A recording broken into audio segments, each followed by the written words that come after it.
when you try your best and it's just not good enough. That's what Auckland FC will be feeling at this moment because, wow, they were dominated and I saw things that I never thought I would see in a football match. For example, I never thought I would see an average position whereby the other team is literally spending the entire match on the half of the opponent. No, no, no. I'm not talking about pack the pass of Atletico whereby there are counters here and there. No, no, no. I'm talking about where there are no chances of counters.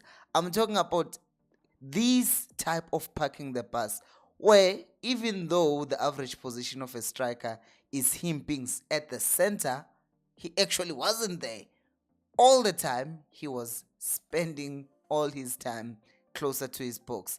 I'm talking about a time in the world whereby a player, wait, let me correct myself, two players can have a 10 out of 10 performance on SofaScore.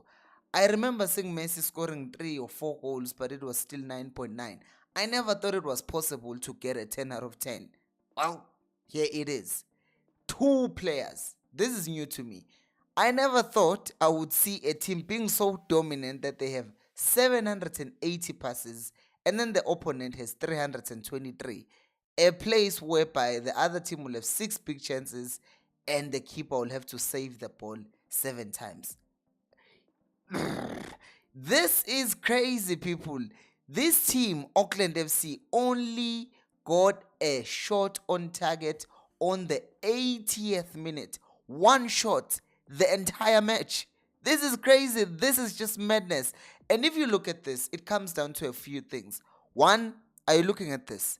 The entire Auckland FC team is in the box, but Tar somehow peels off everyone, heads the ball, and again, Kingsley Coman is the first one to win the ball. By the way, Kingsley Coman is not like a prolific header of the ball. He can head.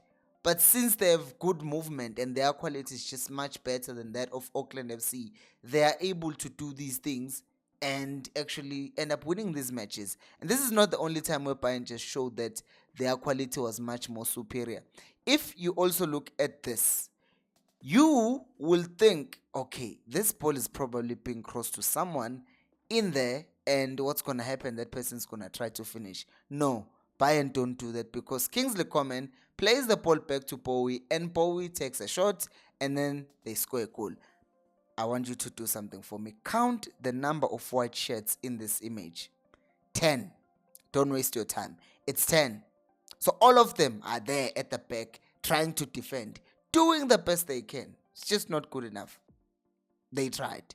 And then you have this other goal. Once again, you look at how many white shirts are there, all of them in their box or just close enough to their box. But guess what happens? Somehow Olise still finds himself free and then he taps the ball in.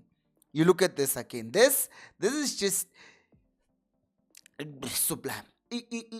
Any team that would have played against Bayern today probably loses, but not by 10-0, because this strike is one of the goals that he would have scored against any other team.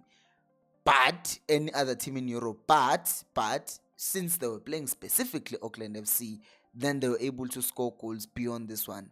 Like example, this one is another one that I can say Musiala probably would have scored this goal even against a bigger team because, well, we've seen him kill it from that range. But this is also madness.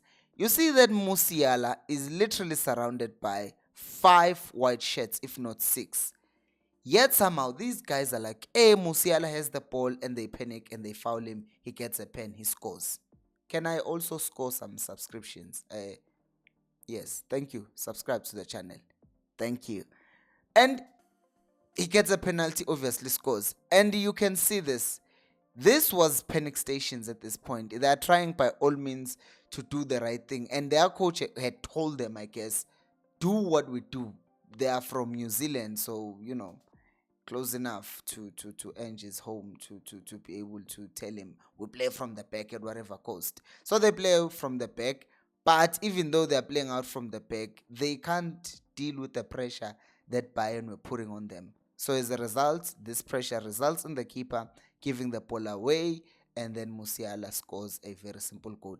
Again, here, the keeper could have held that ball easily, but at this point, they were just panicking because two things are happening now. They are trying to make sure they don't lose by more goals, but since they are now trying to prevent that from happening, it ends up happening anyways because the keeper in this case spills the ball. They try to clear, but Bayern wins the ball back, and then they cross it. Muller finishes off nicely, and then I don't even know what the score was. Yeah, madness.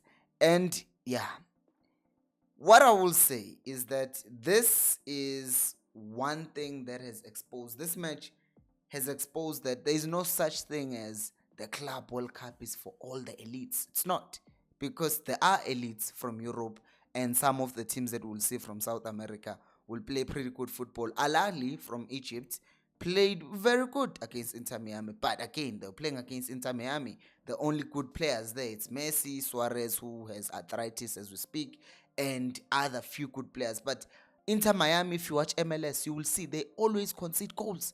So it's not like Al Ahly performed so well against PSG. No, they're performing against a team that is not that great anyways. So this is not like, oh, the elite.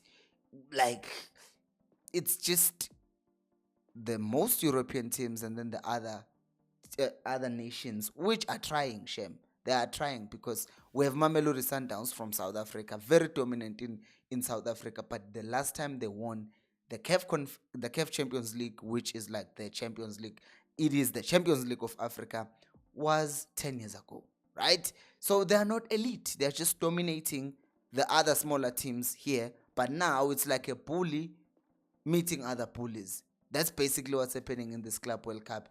And we're still going to see a lot of teams being spanked. And in their home nations, they'll be getting surprised. Like, what? We thought you were big. And that's exactly what's going to keep on happening. So, yeah, they tried their best. It wasn't good enough. Can you please subscribe to the channel so that we can grow and reach, let's say, 1,000 subscribers for now? Thank you so much for watching. I'll see you on the next one.